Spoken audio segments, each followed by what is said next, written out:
بقرعید کی جو قربانی ہے وہ اصل میں یہ درس دیتی ہے کہ آپ اپنے آپ کو اسلام کے سپرد کر دیں, اسلام کو اپنے حساب سے چلانے کی کوشش بولو نہ کریں. رسول اللہ صلی اللہ علیہ وسلم سے جب پوچھا گیا کہ قربانی کیا ہے تو آپ نے کیا فرمایا؟ سنت ابیکم ابراہیم, تمہارے باپ ابراہیم کی بولو سنت. کیا مطلب؟ اس حدیث میں بہت ساری باتیں چھپی ہوئی ہیں, بہت ساری علم و حکمت کی باتیں. دیکھو دنیا میں اس سے بڑا کوئی ظلم نہیں ہو سکتا کہ ایک انسانی جان کو قتل کیا جائے. ہو سکتا ہے؟ بولنا پڑے گا آپ لوگوں کو, ہے بھائی؟ کسی انسانی بلکہ کسی بے گناہ جان کو قتل کیا جائے, چاہے وہ جانور ہی ہو, انسان تو دور کی بات, بلا وجہ کسی جانور کو قتل کرنا بھی. پھر ویڈیو بنا رہے ہیں, ہلو بھائی ویڈیو نہیں بنائے. بلا وجہ کسی انسانی جان کو قتل کرنا ساری دنیا میں غلط سمجھا جاتا ہے, اور اسلام میں بھی کیا یہ عمل حرام ہے. کسی بھی جان کو, وہ جان اگر انسان کی ہو تو یہ جرم اور زیادہ بولو بڑھ جاتا ہے. نمبر 3, وہ جان اگر مسلمان کی ہو, کلمہ گو کی ہو, تو یہ جرم اور بھی زیادہ بولتے کیوں نہیں یار بڑھ جاتا. مسلمان کا قتل کرنا اور بڑا جرم ہے. وہ جان اگر کسی رشتہ دار کی ہو تو اس کا جرم اور زیادہ بڑھ جاتا. رشتہ دار کو قتل کرنا کسی غیر کو قتل کرنے سے زیادہ بڑا جرم ہے. رشتہ داروں میں سب سے مضبوط رشتہ اولاد کا ہوتا ہے. اس کی دلیل یہ ہے کہ آپ کے مرتے ہی سب سے زیادہ وراثت کس کو ملتی ہے؟ اولاد کو. اس لیے اسلام نے سب سے گہرا رشتہ کس کا مانا ہے؟ اولاد. تو اولاد کو قتل کرنا قتل کی نوعیت میں اور بھی بڑا جرم. کیا خیال ہے؟ تو باپ کو حکم دیا جا رہا. اچھا چھٹی بات, اولاد بھی ایسی جو بے قصور ہو. بعض دفعہ اولاد نے کچھ ایسے کام کیے ہوتے ہیں, آدمی غصے میں آ کے مار دیتا ہے اس کو, وہ بھی غلط کرتا ہے, قتل تو پھر بھی جائز نہیں ہے. لیکن اولاد اگر کیا ہو, معصوم اور نیک, کوئی قصور نہیں ہے اس کا, اس کو قتل کرنا اور بھی بڑا جرم. پھر وہ اولاد اگر نابالغ ہو تو شریعت میں نابالغوں کے حقوق بالغوں سے زیادہ ہیں. آج تو ان حقوق پر عمل نہیں ہوتا, یہ خوب مسئلہ سمجھ لیں. نابالغ بچے کا مال اس کی پرمیشن سے بھی آپ استعمال نہیں کر سکتے.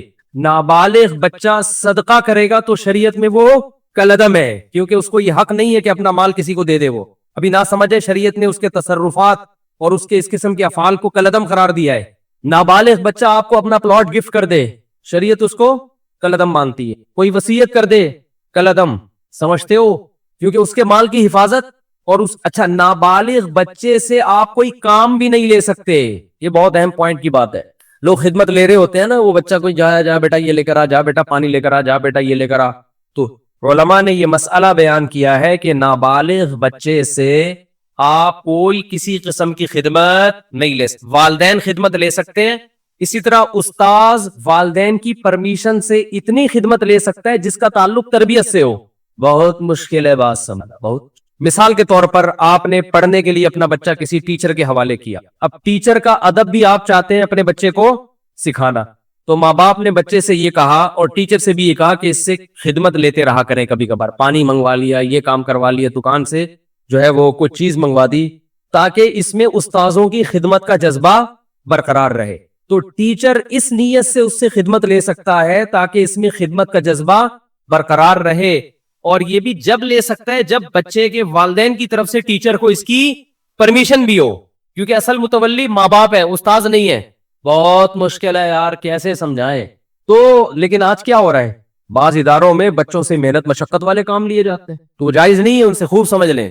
اسی طرح ہنر سکھانے کے لیے بھی بچے سے خدمت لی جا سکتی ہے والدین کی پرمیشن سے. ماں باپ اپنے بچے کو میکینک بنانا چاہتے ہیں تو شو روم میں لے جا کے وہ جو ورک شاپ میں بٹھا دیا, تو وہاں جو بھی استاذ ہے اس سے کہا کہ بھئی اس سے پلک پانا وغیرہ کھلواؤ تاکہ اس کو یہ کام آئے. تو ہنر سکھانے کی نیت سے بھی ٹیچر استاذ وہ نابالغ بچے سے خدمت لے سکتا ہے. کس کی پرمیشن سے؟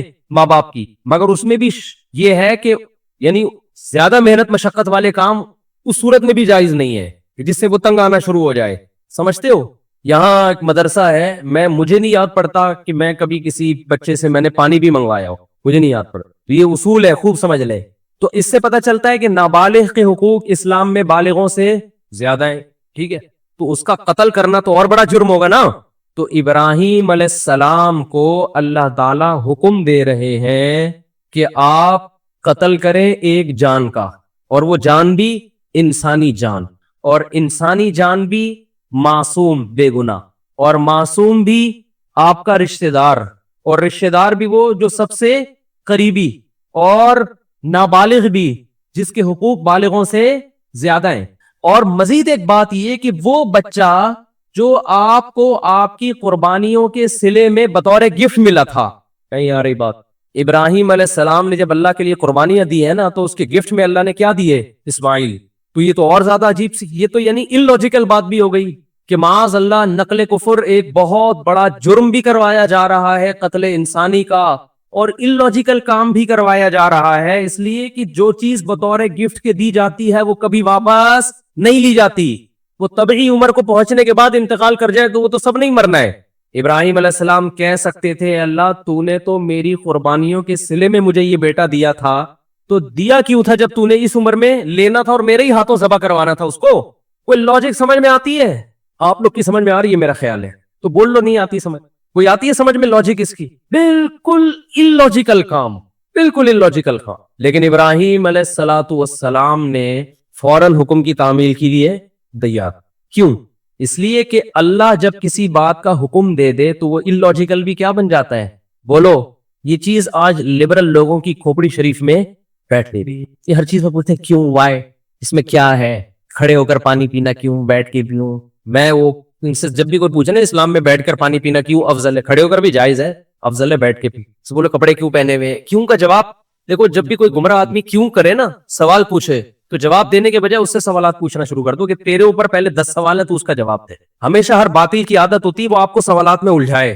آپ اسی سے پوچھو کہ اور بہت سارے کیوں ایسے جن کا تمہارے باپ کے پاس بھی, اب تو باپ کا لفظ اب چلے گا, جس کا تمہارے باپ کے پاس بھی کوئی جواب نہیں ہے. یہ جو لبرل لوگ ہم سے پوچھتے ہیں تم لوگ لاکھوں جانور کاٹ دیتے ہو, معصوم جانور, قربانی کے دنوں میں ظلم جانوروں پر, تو بجائے ان کے جواب دینے کے آپ ان سے پوچھا کرو تم ایک مرغی بھی کیوں کاٹتے ہو؟ جو میکڈونلڈ میں اتنی لاکھوں مرغیاں کٹ کے برگر میں آتی ہیں, یہ کس بیس پر کاٹ رہے ہو؟ کیونکہ انسان اتفاق سے جب وجود میں آیا ہے, یہ جانور بھی اتفاق سے وجود میں آئے ہیں, تو اتفاق سے وجود میں آئی ہوئی چیزوں میں کسی کو کسی پر برتری حاصل نہیں ہوتی. جتنا حق زندہ رہنے کا اس دنیا میں انسان کا ہے اتنا ہی حق مرغیوں کا بھی ہے. آپ کہہ سکتے ہو کہ جانور بھی تو ایک دوسرے کو کھاتے ہیں, تو وہ تو جانور ہے نا, وہ تو گدھے ہیں, ان کو تو سینس نہیں ہے. آپ کو تو کھوپڑی دی اللہ نے, اللہ کو نہیں مانتے, چلو فطرت نے دی آپ کو کھوپڑی, اور آپ کے پاس کھانے کی دنیا میں اور کم چیزیں. دال کھاؤ, ماش کی دال میں اتنا پروٹین ہے, گوشت کی ضرورت کافی حد تک پوری کر دیتی ہے ماش کی دال. ہندو کھاتے ہیں نا دالیں, کھا کھا کے تو 99 سال زندہ رہتے ہیں. تو کوئی زندہ رہنے کے لیے گوشت کھانا ضروری نہیں ہے. اسلام نے جو ہمیں گوشت کھانے کا حکم دیا وہ تو اور بہت سارے, اس میں تو ابھینندن کی وجہ سے قائم ہے. یہ اس میں تو یہ کہا بھائی وہ آئے گا تو تم گوشت کھاؤ گے تو اوپر جا کے اس کو چائے پلا کر رخصت کرو گے. دالوں پہ یہ کام, جو دال پہ سیٹ ہو گیا, جو سبزی پہ سیٹ ہو گیا, وہ یہ کام 10-20 سال امریکہ نے افغانستان میں گھاس کھائی کہ نہیں کھائی؟ 20 سال امریکہ نے افغانستان میں کیا کھایا ہے؟ گھاس کھائی ہے. آگے سے افغان لڑے ہیں, تو اگر افغان سبزی خور ہوتے 20 سال لڑتے؟ کیا ہو گیا بھائی؟ 20 سال یہ دمبے کھا کے لڑے ہیں میرے بھائی. یہ سبزیوں پہ لڑائیاں نہیں ہوتی. تو گوشت کے تو سائیڈ افیکٹ ہیں, کس سے لڑتا ہے آدمی. تو لبرل لوگوں کو تو گوشت کی پیس, وہ کیا ہے, لو پیس چاہتے ہیں نا دنیا میں, اور بھی 2-4 اس طرح کے الفاظ ہیں, پیس, لو, اور کیا ہے, خیر وہ سوچتے رہے بعد میں بیٹھے. تو یہ تو پیس فل دنیا چاہتے ہیں, اس میں تو گوشت ہونا ہی نہیں چاہیے. آپ کو تو چاہیے کہ آپ ہندوؤں کی طرح گائے, وہ تو ہندو صرف گائے کی خدمت کرتا ہے, آپ کو چاہیے آپ بھینس کی بھی کریں, بکری کی بھی کریں. تو ہم تو لاکھوں جانور کاٹتے ہیں, ہم پر اعتراض نہیں ہوتا, کیونکہ ہم کس کے حکم پہ کاٹتے ہیں؟ وہ تو اگر اولاد کو کاٹنے کا حکم دیتا اس کو کاٹ دیتے بھائی, جیسے ابراہیم علیہ السلام نے کہا کاٹ دو بس. جب ان لاجیکل کام اللہ نے کہہ دیا تو وہ ان لاجیکل رہا نہیں ہے, وہ لاجیکل, وہ سراپا لاجک سے بھرا ہوا کام ہے. وہ خدا ہے بھائی, ہم تو خدا کے غلام ہیں, ہمیں پیدا. اگر اللہ ابراہیم علیہ السلام کو حکم دیتا اسماعیل کو کاٹو, وہ نہیں کاٹتے, اللہ ویسے ہی بھی تو اٹھا سکتا تھا نا. کتنوں کے بچے 7-8 سال کی عمر میں ٹرک کے نیچے آ کے ہلاک ہو جاتے ہیں, وباؤں سے مر جاتے ہیں. تو وہ تو اللہ کو ویسے بھی حق حاصل ہے کہ, تبھی تو اللہ قرآن میں کہتے ہیں کہ تم اللہ کی راہ میں صدقہ خیرات کرو. انسان کہتے ہیں اللہ میں خیرات کروں گا میں تو غریب ہو جاؤں گا, تو قرآن بار بار کیا کہتا ہے, یبسط الرزق لمن یشاء ویقدر, جس کے لیے میں چاہتا ہوں رزق کے دروازے کھول دیتا ہوں, جس کے لیے میں چاہتا ہوں تنگ کر دیتا ہوں. تو یہ تو میرے ہاتھ میں ہے, میں تمہیں ویسے بھی غریب کر سکتا ہوں, صدقہ دو. اگر اس سے غریب ہو بھی گئے ثواب تو ملے گا نا, اول تو ہوگے نہیں, اللہ دے گا مال تمہیں. تو ہمارے پاس تو دلیل ہے ہمارے رب کی طرف سے, اس نے ہمیں حکم دیا بقرعید کے 3 دنوں میں اپنے حبیب سے کہلوا دیا صلی اللہ علیہ وسلم, اللہ کو جانور کا خون بہانے سے زیادہ کوئی عمل محبوب بولو نا بھائی نہیں ہے. تو ہمارے پاس تو دلیل ہے کہ ابراہیم کو اللہ نے حکم دیا اپنے بیٹے کو ذبح کرو. اولاد کا ذبح کرنا اللاجیکل کام, کسی انسان کو کاٹنا اللاجیکل, لیکن اللہ کے کہنے سے کیا بن گیا؟ لاجک سے بھرا ہوا. اب اس پہ اعتراض کرنا اللاجیکل ہے. تو وہ خدا اگر ہمیں دمبے کاٹنے کا حکم دے اور اس میں انسانوں کا فائدہ بھی ہو, خود ان جانوروں کا بھی فائدہ ہے, خود ان جانوروں کا, اگر یہ جانور نہ کٹے تو یہ تو بڑھاپے میں ان کو کون پوچھے گا؟ آپ انڈیا میں گایوں کی حالت دیکھو, بوڑھی گایوں کی, جن کو ماں جب بنایا ہے تو ماں جیسا بڑھاپے میں سلوک تو کرو ان کے ساتھ, کوئی پوچھنے والا نہیں ہوتا ان جانوروں کا. ان جانوروں کا جوانی میں کٹ جانا ان کے لیے بھی فائدہ مند اور انسانوں کے لیے بھی فائدہ مند ہے. اور اللہ کہتے ہیں سخرھا لکم, ان جانوروں کو اللہ نے کس کے لیے بنایا؟ ہمارے لیے. تو جو مذہب کو نہیں مانتے ان سے سوال ہے کہ تو ایک مرغی بھی کس بیس پہ کاٹتا ہے بھائی؟ تم شکار کس بیس پہ کرتے ہو؟ یہ جانوروں کو بھی زندہ رہنے کا اتنا حق ہے جتنا انسانوں کو ہے. تو ان سے سوال کیا کریں ان کے بجائے ان کا جواب دینے کے. تو میں یہ عرض کر رہا تھا کہ ابراہیم علیہ الصلوۃ والسلام نے جو کام کیے دنیاوی قانون کے لحاظ سے وہ سارے کے سارے اللاجیکل, کوئی لاجک اس کی, پسینے میں ڈوب رہے ہیں اور آپ منہ سے پھوٹ دو یار, نہیں بنتی نا. آج تو کچھ زیادہ ہی مرجھائے ہوئے لگ رہے ہیں. اس کی کوئی پشاور میں جب میں نے جملہ ادھورا چھوڑتا نا ایسے ادھر سے پورا مجمع گونجتا, تو ان کو مجھے میں نے کہا فل ان دا بلینکس, مگر آرام سے خالی جگہ پر کرو, مگر لوگوں میں جوش ہے نا. دمبے تو دمبا بولتا ہے دمبا کیا ہے؟ بولتا ہے. مچھلی نہیں بولتی, مچھلی میں زیادہ طاقت نہیں ہے. طاقت کس میں ہے؟ مچھلی کھایا کرے, ویسے صحت کے لیے اچھی چیز ہے, لیکن جو پاور آئے گی نا, بازوؤں میں طاقت آئے گی, وہ دمبے سے آئے گی, وہ مچھلی سے نہیں آئے. خیر, تو ابراہیم علیہ السلام نے جو سارے کام اللاجیکل کیے تبھی تو وہ کیا بنے. دیکھو اس کا یہ مطلب نہیں ہے کہ ہر اللاجیکل کام آپ کرنا شروع کر دو. ہمارے دینداروں میں ایک بڑا مسئلہ ہے, جتنے بھی کام کریں گے سارے کھوپڑی سے, کسی کی کھوپڑی میں سمجھ میں نہیں آئیں گے کر کیا رہا ہے. جب اللہ اس کے رسول نے حکم دے دیا تو پھر نہ دیکھو, جب تک حکم نہیں دیا تو ہمیں کھوپڑی استعمال کرنے کا حکم ہے. کوئی بھی اللاجیکل کام کرنے کی ہمیں اجازت نہیں ہے.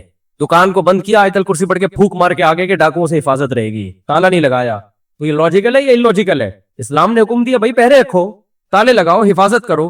نبی نے حکم دیا رات کو چراغ کو جلتا ہوا مت چھوڑو, فَإِنَّ الْفُوَيْسِقَةَ تَضْرِبُ النَّارَ عَلَىٰ أَهْلِهَا, چوہا بعض دفعہ چراغ کو الٹ کے آگ لگا دیتا ہے. اتنی احتیاط کا حکم دیا ہے. تو رات کو آگ کو جلتا ہوا چھوڑنا اللاجیکل کام ہے, اس کی کوئی نہ ضرورت ہے اور یہ حادثے کا ذریعہ ہے. نبی نے فرمایا, ایک صحابی ایسے کنکر کو نا ایسے پھینک رہے تھے, آپ نے فرمایا یہ اس سے نہ کوئی دشمن ہلاک ہوگا, اس سے کسی کی آنکھ پھوٹ سکتی ہے. لوگ اٹھا کے پتھر پھینک رہے ہوتے ہیں نا ویسے ہی ٹائم پاس کرنے کے لیے, کسی کے لگ سکتا ہے. ہر کام سے پہلے آپ نے 100 دفعہ سوچنا ہے کہ اس کی کوئی لاجک بنتی ہے کہ نہیں بنتی. لیکن جہاں اللہ کا حکم آ جائے تو بس یہی لاجک ہے کہ کس نے حکم دیا ہے, سمجھتے ہو. اسی میں ایک بات خوبی ہے بھی, جب بات چل پڑی ہے, والدین جب کسی بات کا آرڈر کیا کرے نا اور اس میں آپ کا کوئی بڑا نقصان نہ ہو تو یہ نہ دیکھا کریں کہ یہ کیوں بھائی, یہ اب کس کا حکم ہے؟ باپ. یہ باپ کا حکم ہے, ماں کا حکم ہے, ان کو خوش کرنے کے لیے کرنا ہے. اس میں زیادہ پنچایتوں میں نہ جایا کریں یہ کیوں کہہ رہے ہیں, یہ کیوں کہہ رہے ہیں. بھائی جو کہہ رہے کر لو یار, یہ خوش ہو جائیں گے, بس ان کو خوش کرنا ہمارا مقصد ہے. کس نے کہا ہے میرے والد صاحب کا انتقال ہو گیا ہے, کیا ہم ان کے نام کی قربانی کر سکتے ہیں, اس پر کیا طریقہ کار ہوگا؟ جی بالکل کر سکتے ہیں. نبی صلی اللہ علیہ وسلم نے 2 مینڈے ذبح کی, ایک اپنی طرف سے اور ایک امت کی طرف سے. اور آپ نے ایک دفعہ ایسا بھی کیا کہ ایک قربانی اپنی طرف سے اور ایک ان کی طرف سے جو قربانی نہیں کر سکے. تو اس لیے پتہ چلتا ہے کہ قربانی کسی دوسرے کی طرف سے بھی کی جا سکتی ہے. تو آپ نے مرحوم والدین کے لیے کر سکتے ہیں, صرف ابا سے کر لیں, صرف اماں کے لیے کر لیں, دونوں کے لیے کر لیں, کوئی حرج نہیں ہے. ہاں اب دونوں کے لیے کریں گے تو کیا ثواب تقسیم ہو کے ملے گا دونوں کو, یہ ایک سوال ہے. بھائی سمجھ میں آ رہا ہے؟ بھائی ایک بکرا, ایک دمبا یا گائے کا ایک حصہ آپ کے مرحوم والدین دونوں کے لیے کر لیا آپ نے, تو کیا آدھا آدھا دونوں کے لیے ہوگا یا دونوں کو پورا پورا ثواب ملے گا؟ اس میں علماء کی 2 رائے ہیں, کیونکہ اس کے بارے میں قرآن و سنت خاموش ہیں. صحیح ہے نا؟ ابے بھائی بکرا ایک ہے اور ہو رہی ہے مرحوم ابا اور اماں دونوں کی طرف سے, تو کیا آدھا آدھا ابا اماں کو ثواب پہنچے گا یا پورے پورے بکرے کا پہنچے گا؟ سوال سمجھ میں آئے گا تو پھر جواب سمجھ میں آئے گا نا. تو اس میں علماء کی دو رائے ہیں, کیونکہ قرآن و حدیث جہاں واضح نہیں ہو تو پھر اجتہاد ہوتا ہے نا. تو بعض جی نہیں, مرحوم میں زیادہ کے لیے بھی ہو سکتا ہے, زندہ میں تو ایک کے لیے ہی ہوگا, جو مرحومین ہیں ان میں پوری امت کے لیے جب نبی نے کر لیا تو نا, تو آپ بھی پوری امت کے لیے بھی کر سکتے ہیں. اصل میں ہوتا وہ آپ ہی کی طرف سے ہے, تو آپ چونکہ ایک ہیں تو آپ ایک ہی بکرا کریں گے, لیکن اس کا ثواب پہنچایا جاتا ہے زیادہ لوگوں کو, تو وہ 2 کے لیے بھی ہو سکتا ہے, 10 کے لیے بھی ہو سکتا ہے, پوری امت کے لیے بھی ہو سکتا ہے, وہ زندوں کے لیے بھی ہو سکتا ہے, لیکن وہ ہوگا پھر آپ کے لیے. لیکن جب آپ قربانی 2 کی طرف 2 زندوں کے لیے کر رہے ہوتے ہیں, پھر وہ دونوں کے لیے الگ الگ ہو رہی ہوتی ہے, اس میں ایک میں 2 آدمی شریک نہیں ہو سکتے. لیکن صرف ثواب پہنچانے کی حد تک جہاں تک بات ہے, تو ثواب پہنچانے میں تو 10 کو پہنچا دیں آپ. تو اب علماء کہتے ہیں کہ بعض علماء کہتے ہیں ڈیوائیڈ ہو کے پہنچتا ہے, صحیح ہے نا, اور بعض کہتے ہیں نہیں پورا ثواب اس کو بھی ملے گا, پورا ثواب اس کو بھی ملے. دونوں قول ہیں علماء کے. تو اس لیے افضل تو یہی ہے کہ ابا کے لیے الگ کر لیں, اماں کے لیے الگ کر لیں, افضل یہی ہے. اور اگر نہیں کر سکتے دونوں کے لیے کر لیں, ایک ہی کر لیں دونوں کے لیے. اللہ پہنچانا چاہے گا تو دونوں کو پورے پورے.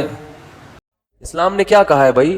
بدگمانی مت کرو, مثبت سوچو, یہ کہا ہے نا.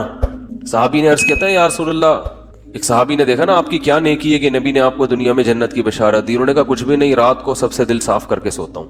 رات کو سوتا ہوں تو کیا کرتا ہوں, دل صاف, کہ بھائی جس نے الٹی بات کی اس کو سیدھا کر لیتا ہوں. یہی ہوتا ہے نا کہ وہ یہ جو کہہ رہا تھا یہ غلط مطلب نہیں ہے, اس کا صحیح مطلب بھی لیا جا سکتا ہے. وہ فلاں جو مجھ پہ غصہ ہوا تو اصل میں حسد کی وجہ سے نہیں, اس کے دل میں میری اصلاح کا جذبہ بہت زیادہ ہے, اس لیے وہ ایکسائٹیڈ ہو گیا. سمجھ رہے ہیں کہ نہیں سمجھ رہے ہیں؟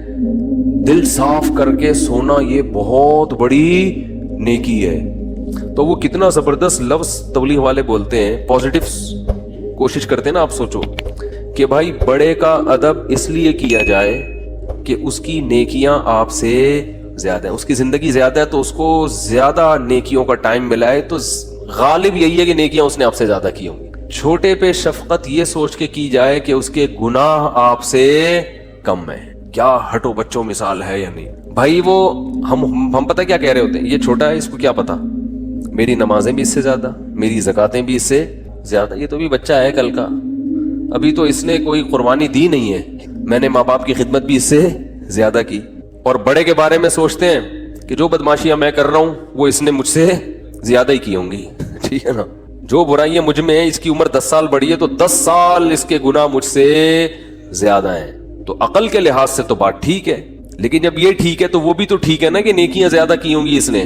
تو اسلام کہتا ہے کہ دوسروں کے معاملات میں آپ نے کیا سوچنا ہے, پازیٹیو, اس کی نیکیوں کی طرف توجہ اور اپنی خامیوں کی طرف توجہ, کہ میری برائیاں اس کی برائیوں سے زیادہ ہیں اور اس کی نیکیاں میری نیکیوں سے زیادہ. اس کا پتہ ہے فائدہ کیا ہوتا ہے, انسان ٹینشن لیس ہو جاتا ہے, ورنہ چڑھتا رہتا ہے بلا وجہ نا.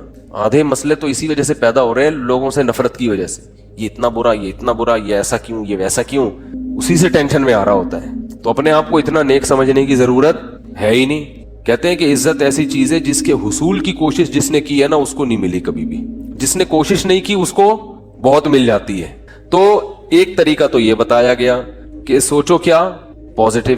دوسرا طریقہ بتایا کہ اپنے سے کمتر کو دیکھو, کہ جو آپ کو پیسے نہیں ہیں آپ کے پاس تو ان لوگوں کو دیکھو جن کے پاس اتنے بھی نہیں ہیں. ایک صاحب کا فون آیا, 5 سال سے بے روزگار ہوں, گھر میں بھی صلواتیں ہیں, باہر بھی صلواتیں ہیں, ٹینشن میں. میں نے کہا بھائی جان گھر تو ہے نا, چلو صلواتیں سننے کو مل رہی ہیں, لیکن گھر والوں نے نکالا تو نہیں نا, چھت تو ہے نا. یہ جو فٹ پاتھوں پہ پڑے ہوئے ہیں نا, ان کے پاس رات گزارنے کے لیے چھت میسر. میں نے کہا گھر میں ناشتہ بھی مل رہا ہے, دوپہر کھانا بھی مل رہا ہے, صلواتیں سنانے کے بعد مل رہا ہے, لیکن مل رہا ہے نا.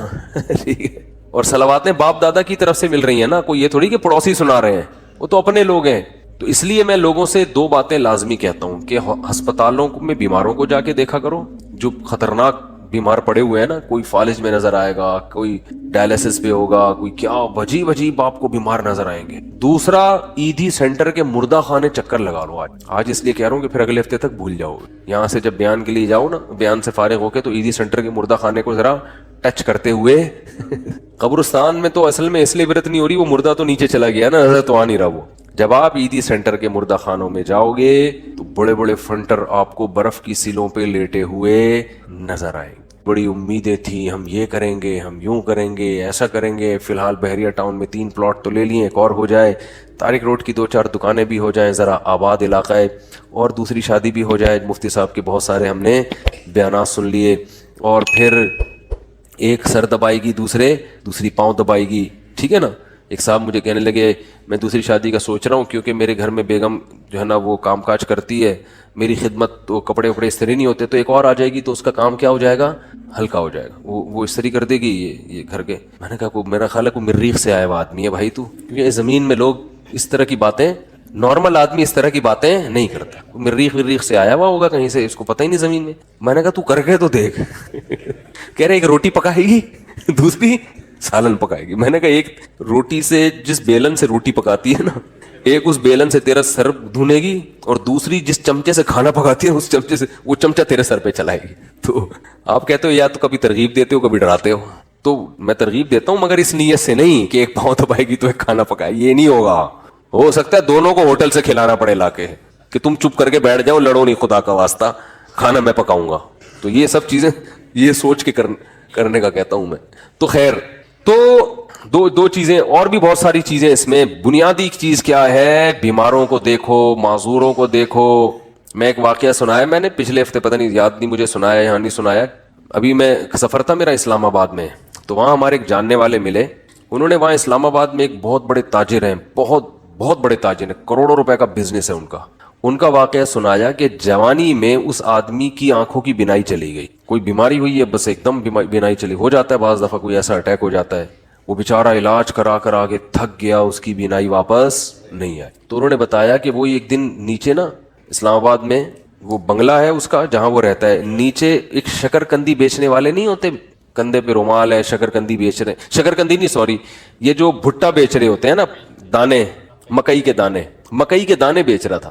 کہہ رہے ہیں اس نے اپنے دوست سے کہا اس مکئی کے جو دانے بیچ رہا ہے نا, آواز آئی نا اس کی, تو اس کو جا کے بولو کہ یہ جب ان اسلام آباد کے بنگلوں میں گھومتا ہوگا احساس کمتری کا شکار ہوتا ہوگا کہ یار میری ایک ریڑھی مکئی کے دانے, اور میں کیا کتنی ایک اس پہ 5 روپے بچا لیتا ہوگا زیادہ سے زیادہ ہے بھائی. تو میں غریب آدمی ہوں اور یہ کتنے بڑے بڑے لوگ ہیں جن کے بڑے خوبصورت بنگلے, اور میں ایسا غریب. تو اس نے جس کی آنکھوں کی بینائی چلی گئی نا, اس نے کہا اپنے دوست سے کہ اس کو جا کے بتاؤ کہ تو اپنی آنکھیں مجھے دے دے اور میرا بنگلہ لے لے, اور یہ بھٹے کی ریڑھی کس کو پکڑا دے, مجھے پکڑا دے, میں اس پہ راضی ہوں. یعنی اگر یہ قدرت میں ممکن ہے, بہت مشکل ہے بات سمجھانا. یعنی اس کو بتایا کہ اس کو سبق دلاؤ کہ احساس کمتری کا شکار ہونے کی تجھے ضرورت نہیں ہے, تو مجھ سے زیادہ مالدار ہے, میں اپنی پوری دولت بیچنے کے لیے تیار ہوں اگر مجھے کہیں سے بینائی میری واپس لوٹ آئے. یعنی اگر قدرت مجھے یہ آپشن دے کہ بھائی تو اس مکئی بیچنے والے کی جگہ ریڑی میں صدائیں لگا رہا ہے, دھوتی پہن کے اور پھٹے پرانے کپڑے پہن کے گھوم رہا ہے, ہم تجھے اس کی جگہ لے آتے ہیں لیکن آنکھیں مل جائیں گی, اور اس کو بنگلے میں لا کے بٹھا دیتے ہیں لیکن آنکھیں اس سے چھین لیں گے. تو سیٹھ نے کہا کہ اس کو بولو کہ میں اس پہ راضی ہوں لیکن تو اس پہ راضی نہیں ہوگا, تو اس لیے اللہ نے تجھے مجھ سے زیادہ نعمتیں دی ہیں. تو بھائی شکر کرنا سیکھو اللہ کے بندو. آج ناشکری بہت ہو رہی ہے. ہمارے حضرت مفتی رشید احمد صاحب رحمہ اللہ تعالی, بہت دفعہ یہ واقعہ سنا ہے, بس مختصر بتاؤں گا. 60 سال کی عمر تک انتہائی غربت میں وقت گزارا انہوں نے, انتہائی غربت, اور دارالعلوم کورنگی کے شیخ الحدیث تھے, جو سب سے بڑا عہدہ ہوتا ہے. یہ جو لوگ آج مولویوں کو صبح شام برا بلا کہتے ہیں نا, ان اکابر نے, ان مولویوں نے اس طرح پیٹ کاٹ کے دین کو بچایا ہے. سمجھ رہے ہو, پیٹ کاٹ کے, اتنے بڑے بڑے عہدوں پہ بھی تنخواہیں نہیں ہیں, ایسے پیٹ کاٹ کے دین کو بچایا ہے. تو حضرت فرماتے ہیں کہ ہمارے پاس صبح ناشتے میں انڈا خریدنے کے پیسے نہیں ہوتے, تو روزانہ دال. ایک دن ایک مہمان نے کہا کہ آپ کے جب بھی آؤ دال ہی پکی ہوئی ہوتی ہے. حضرت فرماتے ہیں ہم نے تو کبھی سوچا بھی نہیں تھا روزانہ دال کھاتے ہیں. اس نے کہا کہ روز دال پکی ہوئی ہوتی ہے. تو حضرت نے فرمایا, میں نے کہا حلال اتنا ہی ملتا ہے. حلال کیا ہے, اتنا ہی ملتا ہے. تو حضرت فرماتے ہیں اس کے بتانے سے ہمیں خیال آیا کہ واقعی ہم اتنے دنوں سے دال کھا رہے ہیں. آپ کہہ سکتے ہیں وہ غریب گھر میں پیدا ہوئے ہوں گے, ایسا نہیں ہے. ہمارے حضرت انڈیا کا جو پنجاب ہے نا, لدھیانہ, اس کے جو چودھری گھرانہ ہوتا ہے نا, بڑے وڈیرے, ان گھروں میں پیدا ہوئے تھے. والد صاحب ٹھیک ٹھاک مالدار تھے, گاؤں کے جو ہوتے ہیں نا بڑے بڑیرے, مدرسے میں آنے کے بعد کیا ہو گئے, کیونکہ مدرسے میں تو کوئی سورس آف انکم ہی نہیں, اتنی چھوٹی چھوٹی تنخواہیں مدرسے, اب تو پھر بھی تھوڑی سی بہتر ہوئی ہے, ورنہ ابھی بھی مدرسے کے ٹیچروں کی تنخواہیں بیچاروں کی ایسے ہی ہوتی. اس لیے مدرسے کے علماء کے ساتھ تعاون کیا کریں. سمجھ رہے ہو کہ نہیں سمجھ رہے؟ لوگ دیکھتے ہیں بعض علماء کو بڑے لینڈ کروزر یہ وہ, ان کو دیکھ کے لوگوں کو دھوکہ آتا ہے, وہ سمجھتے ہیں سارے ایسے ہی ہوتے ہوں گے. ضرور تھوڑی سارے, وہ تو بیچارے چندے کو اللہ مال دے دیتا ہے, بیچارے زیادہ تر تو غریب ہی ہوتے ہیں اور مانگتے نہیں کسی سے. تو یہ عوام کی ذمہ داری ہے کہ وہ ان کے ساتھ تعاون کرے تاکہ وہ دین کے کام دل جمی کے ساتھ کر سکیں, لیکن وہ مانگتے نہیں کسی سے. اور جو مانگ رہے ہوتے ہیں وہ صحیح, وہ عالم جو بھیک مانگ رہے ہوتے ہیں نا لوگوں سے, کبھی اس سے وہ پھر وہ عالم نہیں ہوگا, اس کی تحقیق کرو. تو ہمارے دینی مدارس میں بہت سے علماء ہیں بیچارے دن رات تدریس میں لگے ہوئے ہیں, کبھی کسی کے سامنے اپنی حاجت پیش نہیں کرتے. تو ہمارے حضرت فرماتے ہیں کہ ان حالات میں جب میرے پاس انڈا خریدنے کے پیسے نہیں ہوتے تھے اور میں سال میں ایک مرتبہ اپنے شیخ کی زیارت کے لیے لاہور جایا کرتا تھا, تو وہ جو سال میں ایک مرتبہ ان کی خدمت میں جاتے تھے تو ہر مہینے تنخواہ سے تھوڑے تھوڑے پیسے بچا کے سال میں ایک مرتبہ اس قابل ہوتے تھے کہ بس یا ٹرین کا کرایہ جمع ہو جاتا تھا. لیکن آپ دیکھو اہل اللہ کی صحبت کی اہمیت کتنی تھی, کیونکہ اگر یہ صحبت نہ ملتی نا تو پھر غربت میں یہ توکل نہیں ہوتا. تو اپنے شیخ سے ملنے کے لیے جایا کرتے. ہمارے ہاں بزرگ ہوتے ہیں اس لیے ہم بزرگوں کی زیارت کے بھی قائل ہیں. بعض لوگوں کے ہاں بزرگ کا سیٹ اپ ہی نہیں ہے, بزرگی کا سسٹم ہی ختم ہو گیا ان کے ہاں. تو جن کے ہاں ہوتا ہے ان کے ہاں یہ سارے سیٹ اپ ہوتے ہیں, ٹھیک ہے نا, کہ وہ اپنے بزرگوں کی زیارت بھی کرتے ہیں. بعض لوگوں نے ہر بزرگ میں اتنے کیڑے نکال لیے کہ معاشرے سے بزرگوں کو ہی کیا کر دیا ہے, بزرگی معاشرے سے شارٹ ہو گئے ہیں. ایسا نہیں ہوتا, ہر دور میں بزرگ ہول سیل کے حساب سے رہیں گے. تو خیر, تو حضرت فرمایا کرتے تھے اس کنڈیشن میں اپنے آپ کو دنیا کا سب سے بڑا سیٹ سمجھتا تھا. فرماتے ہیں کہ میں یہ حالات بیان کرتے ہوئے بھی ڈر لگ رہا ہے کہ ناشکری نہ ہو جائے. پھر اللہ نے 60 سال کی عمر کے بعد حضرت کو بہت پیسہ دیا, پھر اسٹائل ہی چینج ہو گیا تھا حضرت کا. بھائی جب اللہ نے غریب رکھا ہے تو غریبوں کی طرح, جب پیسہ آیا تو پھر وہ حدیث ان اللہ یحب ان یرا اثر نعمتہ علی عبدہ, اللہ چاہتے ہیں کہ جب اللہ نے کسی کو نعمت دی ہو. صحیح بخاری کی حدیث ہے کہ ایک صحابی کو دیکھا پراگندہ حال, پوچھا کیا تمہارے پاس پیسہ نہیں ہے؟ فرمایا ہاں. تو فرمایا کہ نظر کیوں نہیں آ رہا؟ تو امیر آدمی کی سواری, امیر آدمی کا گھر, امیر آدمی کا لباس اور امیر آدمی کی خوراک, ان 4 چیزوں سے پیسہ جھلکنا چاہیے. سمجھتے ہو کہ نہیں سمجھتے؟ اگر آپ کو اللہ نے خوب پیسہ دیا ہے اور ہونڈا 50 رکھی ہوئی ہے آپ نے اور اس پہ گیس لگوائی ہوئی ہے تو یہ نعمت کی ناقدری ہے, یہ سادگی نہیں ہے. اگر آپ کو پاس ٹھیک ٹھاک پیسہ ہے اور آپ لنڈے کی پینٹیں پہن کے گھوم رہے ہو تو یہ نعمت کی ناشکر. کھانے کے لیے آپ کے پاس ٹھیک ٹھاک پیسہ ہے اور آپ انڈے والا برگر تلاش کرتے ہو, یا تو پسند ہی انڈے والا ہو تو ایک الگ بات ہے, پیسہ ہو پھر بھی انڈے والا برگر کھا رہے ہو, تو یہ قناعت نہیں ہے, یہ سادگی نہیں ہے, یہ کنجوسی ہے. کنجوسی, اٹ از کالڈ کنجوسی. اگر آپ کے پاس پیسہ ہے اور آپ بیگم کو بھی ہر وقت کیلکولیشن کر کے نا اس کو حساب لیتے رہتے ہو کہ کتنے انڈے کھائے آج تو. بعض لوگ ایسے بھی ہیں کمبخت, بالکل ہی پاگلوں کی طرح زندگی ایک عذاب بن ڈالا ہوا ہے بچوں کو اپنے. ایک خاتون نے بتایا کہ میری ساس نگرانی کر رہی ہے, 2 روٹی کے بعد تیسری کا حساب ہوتا ہے, 2 کے بعد تیسری پکنا کیا ہے, منع ہے. اگر غربت ہے تو بھائی پھر تو اللہ کا بس یہی پھر نعمت ہے اللہ کی, یہ شکر کرو مل تو رہا ہے. لیکن اگر پیسہ دیا ہے تو حدیث میں آتا ہے اللہ یہ چاہتے ہیں کہ وہ نعمت کے اثرات بولو بھائی نظر آئیں. ہاں فخر نہ ہو, غریبوں کو نیچا دکھانے کے لیے نہیں کہ وہاں جا کے کالر اونچر کر کے دکھا رہے ہیں میری گھڑی دیکھو, میری بھی گھڑی ہے, ٹھیک ہے نا, میرا لباس اور میرے پیسے, یہ نیچ دکھانے کے لیے تو یہ تو حرام ہو جائے گا, فخر کے لیے حرام ہے. اور اس سے اترائے نہیں آدمی, یہ سمجھے اللہ کی طرف سے بھیک ملی ہوئی ہے, اچھے کپڑے پہن لیے, بھائی اللہ نے دیا نا. کسی کو بھیکاری کو آپ 3 پیس سوٹ ٹائی پہنا دیں اور اچھا انڈے والے سے ہٹا کے زنگر برگر کھلا دیں, اس کو پیزا کھلا دیں تو وہ کھائے گا شکر کر کے, تواضع پیدا ہوگی, فخر نہیں کرے گا. تو یہ اللہ نے بھیک میں دیا ہوا ہے ہمیں, کسی کو لینڈ کروزر دے دی تو وہ فخر نہ کرے, بولے بھائی اللہ نے مجھے دی ہے, میری اپنی تھوڑی ہے, اس کو رکشا دے دیا, مجھے کیا دے دی, لینڈ کروزر دے دی, تو نہ یہ میری ہے نہ یہ اس کا ہے, تو فخر کس بات کا. تو بس نعمت کو انجوائے تو کرو, غریبوں کو کمتر نہ سمجھے. کیوں نہ سمجھے, ہو سکتا ہے بھائی آخرت میں یہ لینڈ کروزر میں ہو اور آپ کو رکشا بھی میسر نہ ہو, الٹا معاملہ نہ ہو رہا ہو, تو مرتے ہی سب ختم. تو آخرت ہے اصل. تو تو ہمارے حضرت کیا کرتے تھے غربت میں, انتہائی غربت میں, حضرت فرماتے ہیں میں یہ نہیں سمجھتا تھا کہ مجھے صبر کا ثواب حاصل کرنا ہے, نا فرمائے تو بڑا خطرناک ہو جائے گا. جب کوئی ٹینشن میں ہوتا ہے تو ہم کہتے ہیں صبر کرو ثواب ملے گا, ایسا ہی ہوتا ہے نا. تو حضرت فرماتے ہیں اس غربت میں یہ نہیں سوچتا تھا کہ میں صبر کروں گا تو ثواب ملے گا. فرمایا نا, مجھے تو لگتا تھا اگر میں نے یہ سوچا کہ میں صبر کروں گا تو یہ تو گناہ ملے گا, کیونکہ صبر تو مصیبتوں پر ہوتا ہے, تو اللہ نے مجھے مصیبت میں رکھا بھی نہیں تو صبر کس بات کا. تو فرماتے تھے میں یہ سوچتا تھا کہ میرے اللہ کا اتنا فضل, وہ میرا 2 وقت روٹی مجھے دے دیتا ہے, 2 وقت کی روٹی مجھے بولو بھائی مل جاتی. فرماتے ہیں میرا گھر بھی ذرا غریب علاقے میں تھا, دور تھوڑا لوگوں سے, تو فرماتے ہیں میں سوچتا تھا بادشاہ ہمیشہ پبلک سے ذرا ہٹ کے رہتے ہیں, سٹائل ہے ہمارا, پبلک میں نہیں رہیں گے, تھوڑا سا ہٹ کے, مزاج شاہانہ ہے نا. لیکن اس حالت میں بھی ایسا شاہانہ مزاج, ایسے رہتے تھے لوگ آ کے قرضہ مانگا کرتے تھے حضرت سے, وہ سمجھتے تھے بہت بڑا سیٹ ہے کوئی. اور حضرت کو گرینری کا شوق تھا, پودے لگانے کا شوق تھا, تو پودے لگانے کے بعد نا پانی دینے کے لیے وہ نہیں, خریدنے کے پیسے نہیں تھے, وہ نہیں پودوں کو پانی دیتے, وہ کیا ہوتا ہے فوارہ ہوتا ہے نا, کہتے ہیں ہم نے پھر جگاڑ کر کے کیلیں ٹھوک ٹھوک کے ایک اپنا گھر میں فوارہ بنایا ہوا تھا, ٹھیک ہے نا. تو پھر جب اللہ نے پیسہ دیا تو پھر ہٹو بچوں. پھر یہ نہیں کہ دیکھو کنجوس, دیر آر 2 types آف کنجوس, یہ دیر آر 2 type بہت جگہوں پہ میرے بیان میں آج کل آ رہا ہے, اس سے یاد رہ جاتا ہے. انگلش میں کنجوس کو کیا کہتے ہیں, مائزر, اردو میں کیا کہتے ہیں, کنجوس, اور کوئی لفظ نہیں ہے. عربی چونکہ بلیغ زبان ہے نا, تو عربی میں دیر آر 2 types آف کنجوسز. کنجوس لوگوں کی کتنی ٹائپس ہیں, 2.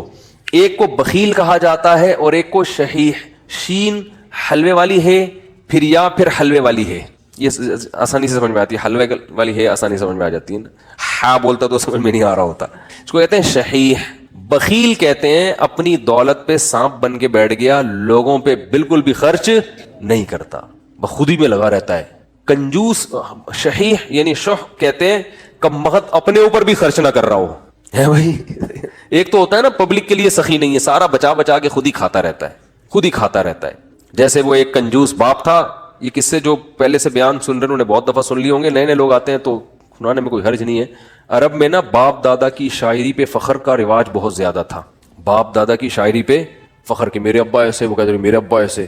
تو ایک شاعر نے اپنے باپ کی سخاوت شاعری میں بیان کی اور مقابلہ جیت گیا کہ میرے ابا ایسے سخی, میرے ابا ایسے سخی, کبھی دسترخوان نہیں لپیٹا گیا ان کا, اور دیگ ہمیشہ چولہوں پہ جلتی رہتی تھی, اور لوگوں کا تانتا, ایسی شاعری کی ہے کہ مقابلہ جیت گیا بھائی. ایک دن ایک بندہ اس کے گھر میں ملنے کے لیے آیا, تو دیکھا کہ اس کا جو ابا ہے نا جس کی سخاوت بیان کر کے یہ مقابلہ جیتا تھا, اس ابا کو دیکھا کہ بکری کے تھن سے منہ لگا کے دودھ پی رہا ہے.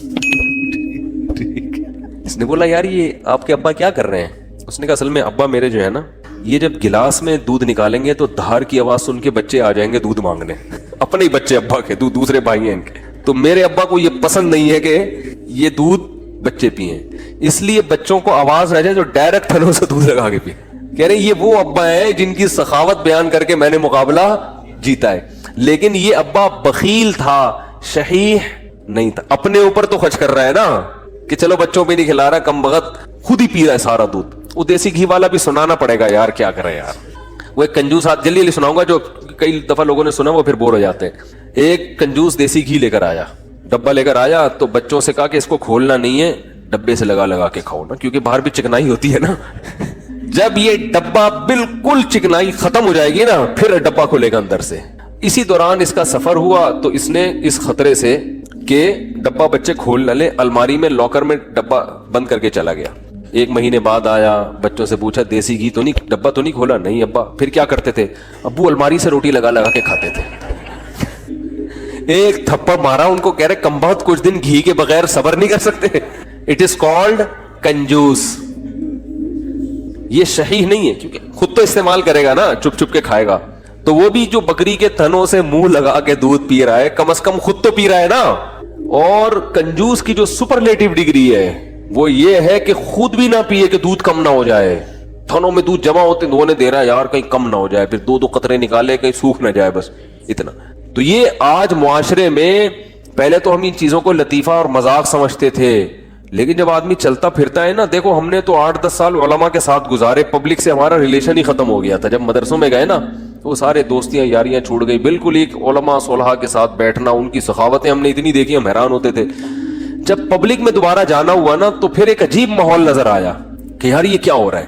تو ہم نے ایسے لوگ بھی دیکھے دوسروں پہ خرچ نہیں کرتے, اور ایسے بھی دیکھے جو اپنی جان پہ بھی خرچ کرنے کے لیے تیار نہیں ہے. بچاؤ بچاؤ بچاؤ بچاؤ. بھائی تو خرید لے گاڑی یار, کیا جا رہا ہے, اچھی گاڑی میں گھوم لے بھائی. تو اچھے لوگ بھی ملتے ہیں. ایک صاحب کا وزن ذرا زیادہ تھا, وہ گاڑی میں 2 سیٹیں بک کراتے تھے جب بھی بس میں جانا ہوتا نا. مجھے کہنے لگے یار میں تھوڑا سا بھاری ہوں تو مجھے چپک کے بیٹھنا پڑتا ہے, تو پچھلی آدھی سیٹ میں لے لیتا ہوں. ڈرائیور سے بولتا ہوں اس پہ 2-3 بندوں سے زیادہ نہیں بیٹھیں گے, میں ڈبل ٹکٹ دیا ہے. مجھے اچھا لگا. انہوں نے کہا یار سہولت کے لیے انسان پیسے کماتا ہے تو سفر تو تمیز سے گزر جائے نا.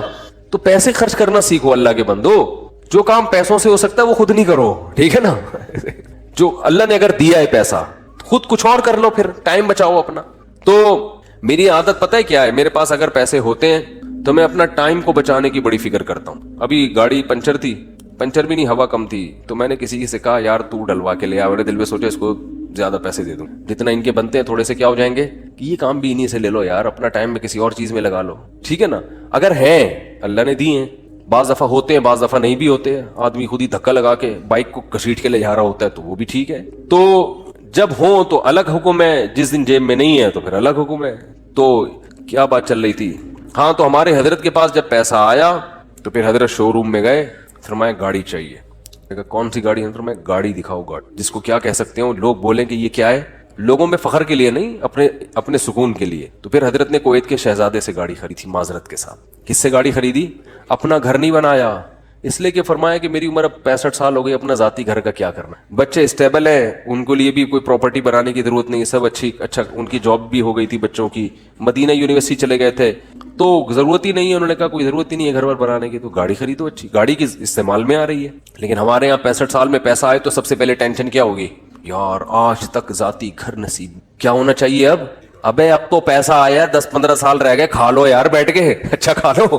ساری ٹینشن لے کے بحریہ ٹاؤن میں مکان کی فکر میں لگا دے گا. یعنی پیسہ آنے کے بعد ٹینشن ختم ہونے کے بجائے بڑھ جاتی ہے ٹینشن. تو پھر آخر میں جب بہت اللہ نے پیسہ دے دیا تو پھر حضرت نے اپنی اہلیہ کے لیے ایک فلیٹ خرید لیا تھا کہ میرے انتقال کے بعد ان کے لیے پاس کوئی کیا ہو ٹھکانہ. خود نہیں شفٹ ہوئے اس میں کہ میں جب انتقال ہو جائے گا تو یہ یہاں رہ لیں گی. وہ اللہ نے اتنا دے دیا, انہوں نے کہا چلو ایک فلیٹ ان کے لیے لے لیتے ہیں, دنیا سے جانے کے بعد ان کے پاس کیا ہوگا, ایک ٹھکانہ ہو جائے گا. تو آسان زندگیاں ان لوگوں نے گزاری. تبھی جب بھی ان کے پاس جاؤ, جب غربت میں تو بھی خوش, پیسہ آیا تو بھی خوش, ایک جگہ بہت پیسہ ڈوب گیا تو کاروبار میں لگایا تو بھی خوش. اتنی سی کہتے ہیں نا پیشانی پہ کوئی لکیر آ جائے نا کہ اتنا. اور اس دور میں جن لوگوں نے اس کاروبار میں پیسہ لگایا تھا ان میں بہت سے ہارٹ اٹیک سے مر گئے تھے. ضیاء الحق کے دور میں الائنس کا ایک بزنس آیا تھا, کمپنی تھی, جو بڑے بوڑھے لوگ ہیں ان سے پوچھیں آپ, اسلامی مزاربت کے نام سے شروع کیا انہوں نے, اور لوگوں کے لاکھوں کروڑوں روپے ڈوب گئے تھے, بہت سے لوگ ہارٹ اٹیک سے مر گئے. حضرت نے ان کا نام شہدائے الائنس رکھ دی. فرمایا یہ اچھی شہادت نہیں ہے. اللہ پوچھے گا کیوں جان دی, اے اللہ اس پیسے کے پیچھے ٹینشن بہت. تو اللہ کہے گا کم بخت مسافر خانہ تھا, 2 روٹی صبح تجھے ملتی تھی, 2 روٹی. اور ان کو تو مالداروں کو تو جن کے پیسے اتنے ڈوب رہے ہیں تو اور زیادہ لگژری لائف اسٹائل ہوتا ہے, تو زیادہ سے زیادہ گھر بک جائے گا تو کرائے پہ رہ لے. اڑے W11 میں سیٹ نہ ملے تو لٹک کے سفر کر لو یار, کیا جا رہا ہے, سفر ہی ہے نا, آگے اسٹیشن پہ آگے اڈے پہ اتر جانا ہے. اب آپ کو چونکہ سیٹ نہیں ملی, اب آپ گئے ڈرائیور کے پاس, بولے ابے مجھے بس کے نیچے دے کے مار دے یا گولی سے ماروں گا. مسافر خانہ ہے میرے بھائی, بیٹھنے کی جگہ مل جائے بہت اچھا, نہیں تو لٹک کے. دیکھو سفر سمجھتے ہیں نا تو انگوٹھا ٹکانے کی جگہ مل جائے نا اس پہ بھی لوگ سفر کر لیتے. کنڈکٹر سے بول لیتے ہیں تو بس ہٹ جا تھوڑا سا, اتنا سا پاؤں ٹکانے کی جگہ مل جائے بھائی, اگلے اڈے پہ اترنا ہے. ہمارے ساتھ تو ایسا, ہم تو جب آج کل تو میں تھوڑا مشہور ہو گیا ہوں تو کہیں جا نہیں سکتا ایسے, ورنہ W11 کا جو مزہ ہے وہ اب اللہ جنت میں لے جائے تو W11 میں سفر ضرور کریں گے وہاں پہ. اب تھوڑا مشہور ہو گئے تو وہ سب پہچان جاتے ہیں, پھر ایک بڑا مسئلہ ہو جاتا ہے. تو ورنہ ہم نے تو بہت دفعہ ایسے سفر کیا ہے, جا رہے ہیں تو چلو جی سیٹ پہ جگہ مل گئی ٹھیک ہے, نہیں تو پائیدان پہ لٹک کے, نہیں تو پیچھے کھڑے ہو جاؤ, بس چھت پہ بیٹھ جاؤ, انجوائے کرو. ٹھیک ہے, کیسا مزہ آ رہا تھا چھت پہ بیٹھے ہوئے جا رہے ہیں. تو کہاں سے کہاں بات چلی گئی. تو جو میں یہ پورا واقعہ اس پہ سنا رہا تھا, ہمارے حضرت کیوں اپنے آپ کو اتنا مالدار سمجھتے تھے, کیوں سمجھتے تھے, اس لیے کہ حضرت فرماتے تھے جو بیسک بنیادی ضرورتیں اللہ نے پوری کر دی, اور بہت سو کے پاس تو یہ بھی نہیں ہے. گھر تو ہے نا سر چھپانے کو, چاہے کرائے پر ہو, ہے تو نا, بہت سے تو روڈ پہ سو رہے ہیں. کیا حالات ہیں لوگوں کے گھروں میں, جا کے دیکھو پتہ چلتا ہے کیسی خطرناک بیماریاں لگی ہوئی ہیں. تو اسلام نے ہمیں, جو میں آیت پڑھ رہا تھا اس میں یہ بتایا کہ تم اس خوش فہمی میں مت رہو کہ جس حالت میں آج ہو ہمیشہ اسی حالت میں رہو گے. اللہ نے تم سے ایسا کوئی ایگریمنٹ نہیں کیا ہے. تو اب کرنا کیا ہے, عمل کو فوکس کرنا ہے, عمل. تو اللہ تعالی نے قرآن میں کیا فرمایا کہ کسی کتاب میں نہیں لکھا.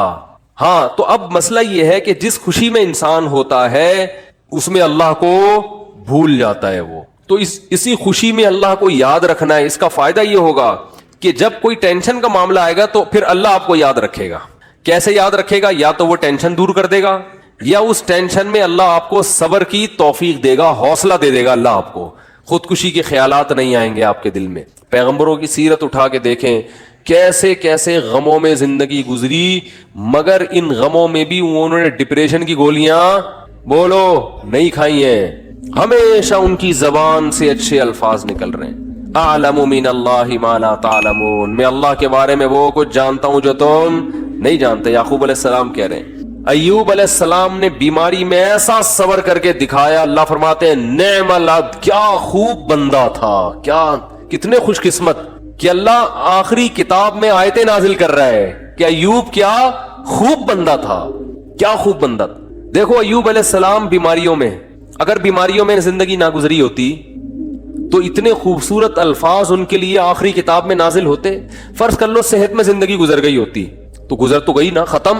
اب بیماری میں گزری ہو یا صحت میں, جو چیز جو پاسٹ بن گیا وہ اچھا ہو برا ہو, اب اس سے انسان کو کوئی سروکار نہیں ہوتا. جو گزر گئی ختم. تو صحت میں زندگی گزرتی اتنا انعام نہ ملتا. اللہ فرماتے ہیں نعم العبد, کیا خوب بندہ تھا. اور اللہ نے ایوب علیہ السلام کی زوجہ کی بھی تعریف کی بہت زیادہ. ایوب علیہ السلام جب بہت شدید بیمار تھے نا, تو عام طور پر کیا ہوتا ہے, بیگم صاحبہ خدمت کرتی ہیں, میرے میاں کیا ہو گئے, بیمار ہو گئے, کوئی بات نہیں, 1 دن خدمت 2 دن خدمت, اس کے بعد کہے گی بھائی جان چھڑاؤ, میری کیا ہو گئی ہے, بولو نا, شادی ہو گئی. آج کل مارکیٹ میں جو میرا بیان خواتین سن رہی ہیں ان کے علاوہ کی بات کر رہا ہوں, ان کے ساتھ یہی مسئلہ ہو رہا ہے کہ میاں بے روزگار ہو گیا, بیمار ہو گیا. تو اب بھائی جب شریک حیات کا مطلب کیا ہوتا ہے, زندگی بھر آپ کے ساتھ شریک. نکاح میں اور زنا میں تو یہی فرق ہے نا بنیادی. شریک حیات کا مطلب یہ ہے کیا خوشی اور غم میں آپ کے ساتھ, آپ بھی اس کے ساتھ. دیکھو شادی سے پہلے کوئی فالٹ سامنے آ گیا, نہیں کرو شادی, آپ کو اختیار ہے. جو فالٹ شادی کے بعد پیدا ہو رہا ہے وہ تو پھر آپ کی قسمت ہے نا. ارے عورت کی شادی ہوئی, میاں سے اگلے دن ایکسیڈنٹ ہوا, لنگڑا ہو گیا, تو ہو گیا, وہ قسمت ہے, برداشت کرو, کیا کیا رہے, ٹھیک ہے نا. یار سمجھ میں نہیں آ رہی بات. دیکھو ایک آدمی نے نکاح کا پیغام بھیجا, پہلے سے پاؤں سے معذور تھا, تو عورت لڑکی والوں نے اس بیس پہ ریجیکٹ کر دیا. ان کا حق ہے, کر سکتے ہیں, لیکن بالکل صحیح فٹ فاٹ رخصتی بھی ہو گئی. اگلے دن خوشی میں بائک ملیاں لگاتا ہوا جا رہا ہے کہ میری شادی ہو گئی اور رخصتی بھی ہو گئی. ہو سکتا ہے گرے, ٹانگ کی ہڈی ٹوٹ گئی. اب یہ تھوڑی کہ عورت کھلا لے کے بھاگ گیا کہ میری تو لنگڑے سے شادی ہوئی ہے. شادی ہو کے لنگڑا ہوا ہے, لنگڑے سے شادی نہیں ہوئی. اس طرح آپ کی شادی ہوئی, پہلے سے پتا چلا بیگم کے ساتھ یہ مسائل ہیں, نہ کرو شادی. بھیا آپ کس نے کہا ہے, صحیح تھی, نکاح کے بعد بیماری ہو گئی, ٹھیک ہے نا, کوئی مسئلہ کھڑا ہو گیا, تو اب عزت دار آدمی اس بیس پہ ڈیورس نہیں دیتا, بلکہ دعائیں کراتا ہے. مولوی صاحب میری زوجہ کے لیے دعا کریں, اللہ صحت عطا فرمائے. اولاد نہیں ہو رہی, دعا کریں اللہ صحت عطا فرمائے, ٹھیک ہے نا. زبان میں لکنت پیدا ہو گئی ہے, دعا کریں اللہ. تو میں تو ان کو کہتا ہوں اگر لکنت پیدا ہو گئی ہے تو بڑا فائدہ ہے تمہارا, کیونکہ جتنی دیر میں وہ برا بلا کہے گی نا, اتنی دیر میں آپ کام نمٹا کے آ جاؤ سارے, ٹھیک ہے. وہ ابھی اسٹارٹ لے گی آپ کو سمجھانا, اتنی دیر میں آپ کیا کرو, ذہن تیار کر کے آ جاؤ کہ یہ الٹا سیدھا بولنے والی ہے, تو برداشت کرنا ہے. تو وہ اچھا, اس پہ بھی 1-2-3 چٹکلے, لیکن زیادہ ہو جائیں گے. تو اب مسئلہ یہ ہے کہ عزت دار آدمی کیا کرے گا, اس کو اپنی قسمت سمجھ کے برداشت. ہاں اختیاری فالٹ ہے تو ایک الگ بات ہے نا, قدرتی فالٹ نہیں ہوا بلکہ اپنے اختیار سے کچھ غلط کر رہی ہو تو ایک الگ بات ہے. بھئی یہ تو قدرت کی طرف سے اس کی ٹانگ ٹوٹ گئی, اس کو لکوا ہو گیا, اس کو فالج ہو گیا. تو آج تک یہی ہوتا آ رہا ہے, ہم نے دیکھا ہے بیوی کو فالج ہو گیا تو مرد اب اس کو رکھ رہا ہے, بھائی اس کی خدمت کر رہا ہے, علاج کر رہا ہے, لوگوں سے دعا کروا رہا ہے, یار میری بیگم کے لیے دعا کرو. ایسے موقع پہ عزت دار آدمی طلاق نہیں دیتا, وہ کہتا ہے بھائی اب برداشت کرو یار, میری قسمت ہے. تو عورت بھی برداشت کرتی تھی پہلے زمانے میں, آدمی بھی برداشت کرتا تھا. اب دونوں نے برداشت کرنا چھوڑ دیا ہے. کیوں؟ دنیا ہی کو اصل بنا لیا ہے. سارے مزے کہاں اڑانے ہیں؟ دنیا میں. اب دنیا کو یہ اصل بنا لیا ہے تو اب بس ہر چیز کیا ہونی چاہیے؟ پرفیکٹ, ایک دم موقع کی رپورٹ ہونی چاہیے ہر معاملے میں. تو یہ تو بھائی گوروں کا نظریہ ہے, یہ مسلمان کا نہیں ہے. تو میں ایوب علیہ السلام کا بتا رہا تھا کہ وہ شدید بیماری میں, وہ بیماری کیا تھی اس کا تفسیر میں کوئی ذکر نہیں ملتا نہ حدیث میں, بس کوئی بہت سخت بیماری تھی جس میں بہت طویل عرصے مبتلا رہے.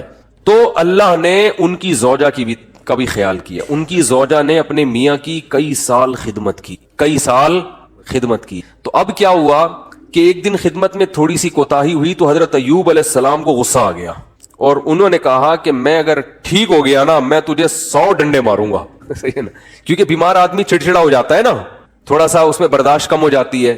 اب بیچاری بیوی اتنی خدمت کر رہی ہے لیکن تھوڑی سی کوتاہی ہوئی تو ان کو غصہ آ گیا. انہوں نے کہا کہ اللہ کی قسم میں ٹھیک ہو گیا تو 100 ڈنڈے ماروں گا. تو اللہ نے ٹھیک کر دیا. اب پیغمبر پریشان کہ اتنی نیک بیوی جس نے اتنی خدمت کی, وہ کہ اس کو 100 ڈنڈے ماروں گا, تو بولے کہ ٹھیک نہ ہوتے تو ہی اچھا تھا بھائی. ٹھیک ہے. تو قرآن کے الفاظ دیکھو, خذ بیدک ضغثا فاضرب به ولا تحنث. اے پیغمبر آپ قسم بھی نہیں توڑ سکتے, آپ تو پیغمبر ہیں, اور بیوی اتنی نیک ہے اس کو مارنے کی اجازت نہیں ہے, اس کو آپ نے 100 ڈنڈے نہیں مارنے. اب قسم پوری کرنے کے لیے ایک جھاڑو لیں جس میں 100 تنکے وہ ایک ہی دفعہ لگا دیں. ویسے تو ایک یوں کر کے بھی لگانا بھی وہ ہے, لیکن جب بیوی کو پتا چلے گا اللہ نے میرے لیے میرے میاں کو یہ ہیلا بتایا ہے تو یہ جھاڑو لگانا یہ عزت دی جا رہی ہے. یہ کس کی طرف سے ہیلا بتایا جا رہا ہے؟ بولو بھائی, اللہ کی طرف سے. آج بہت سے لوگ کہتے ہیں قرآن و حدیث میں ہیلے بالکل بھی نہیں ہے, مولوی نے. بھائی ہیلوں کی بھی 2 قسمیں ہوتی ہیں, ایک جائز ہیلے اور ایک ناجائز ہیلے. ایک صاحب ٹی وی میں آ رہے تھے رمضان میں, وہ کہہ رہے تھے مولویوں نے ہیلے ویلے بہت نکالے ہوئے ہیں, ہر چیز کا ادھر سے ہیلا ادھر سے ہیلا, اور یہ سب بنی اسرائیل نے بھی ہیلے کر کے مچھلیاں پکڑی ہیں. تو میں نے کہا یار میں ان کے سامنے بیٹھا ہوتا تو میں کہتا آپ کو بنی اسرائیل کے ہیلے تو ذہن میں آ رہے ہیں جو اللہ نے خود ایوب علیہ السلام کو ہیلے بتائے. اس لیے دین فقہا سے سیکھو. یہ جو نئے نئے فنٹر بن رہے ہیں نا آج کل, ان سے دین نہ سیکھو. یہ ایک طرف کی دلیل جانتے ہیں, دوسرا ان کو پتہ ہی نہیں ہوتا. سود سے بچنے کے ہیلے نکالے ہوئے ہیں, تو سود سے بچنے کے ہیلے تو عین مطلوب ہیں. ایسا ہیلا جس سے سود سے بچ جاؤ, یہ تو شریعت چاہتی ہے. یہ وہ ہیلا تھوڑی ہے جو بنی اسرائیل نے کیا تھا مچھلیاں پکڑنے کے لیے. تو ہیلے there are 2 types of ہیلے, ایک ہیلا جو حرام سے بچاتا ہے, ایک ہیلا جو حرام میں ڈالتا ہے آپ کو. دونوں میں فرق ہے. سود سے بچنے کے لیے جو ہیلے کیے جاتے ہیں وہ سود سے بچنے کے لیے جاتے ہیں, چونکہ سود حرام ہے تو سود سے بچنے کے لیے کا مطلب حرام سے بچنے کے لیے. اور ایک ہیلا وہ ہوتا ہے جو حرام میں آپ کو مبتلا کر دیتا ہے. تو بیوی کو مارنا کوئی اچھا کام تو نہیں ہے نا اسلام میں. تو اللہ نے نیک بیوی کو بچانے کے لیے ان کو ہیلا بتا دیا کہ بھئی ایک جھاڑو میں 100 تنکے لو, ایک ہی دفعہ میں لگا دو تو گویا 100 کوڑے لگ گئے. تو قسم بھی پوری ہو گئی, بیوی بچ گئی. تو یہ اللہ نے حضرت ایوب علیہ السلام کی وائف کو, ان کی زوجہ کو, ان کی اہلیہ کو اتنا پروٹوکول کیوں دیا کہ قرآن میں ان کا تذکرہ بھی کر دیا. یہ شوہر کی خدمت کی وجہ سے, شوہر کے ساتھ وفا کی وجہ سے. یاد رکھو آج عورتیں اپنے شوہر کی طرف سے جن آزمائشوں میں ہیں, جو قدرتی آزمائشیں, جو قدرت کی طرف, بے روزگاری اللہ کی طرف سے ہو جاتی ہے نا.